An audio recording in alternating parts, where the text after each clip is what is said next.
নমস্কার, আপনারা দেখছেন রূপম টিভি। পাকিস্তানের চলমান পরিস্থিতির সঙ্গে সঙ্গে বাংলাদেশের চলমান পরিস্থিতির উপর ভিত্তি করে ভারতের প্রতিরক্ষা মন্ত্রী রাজনাথ সিং সমস্ত বাহিনীকে প্রস্তুত থাকতে বলেছিলেন। যে কোনো পরিস্থিতিতে, যে কোনো সময়, যে কোনো ধরনের যুদ্ধের জন্য প্রস্তুত থাকতে বলেছিলেন রাজনাথ সিং। এবার তারই এক প্রতিফলন ঘটতে দেখা গেল। ভারতীয় নৌবাহিনী যুদ্ধের জন্য প্রস্তুত। ভারতীয় নৌবাহিনী বাংলাদেশের পরিস্থিতির উপর নজর রেখে 4 দিনের একটা বৈঠক ডেকেছে। দিল্লিতে 4 দিনের বৈঠক হবে নৌবাহিনীর দপ্তরে।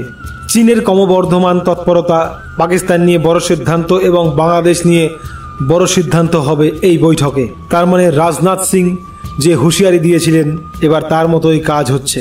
ভারতীয় নৌবাহিনী বৈঠকে বসছেন 4 দিনের জন্য। 17 সেপ্টেম্বর থেকে শুরু হবে সেই বৈঠক, আর সেই বৈঠকে বাংলাদেশের ওপর বেশি ফোকাস রাখা হবে। তার মানে ভারত কিন্তু মোটামুটি প্রস্তুত যুদ্ধের জন্য।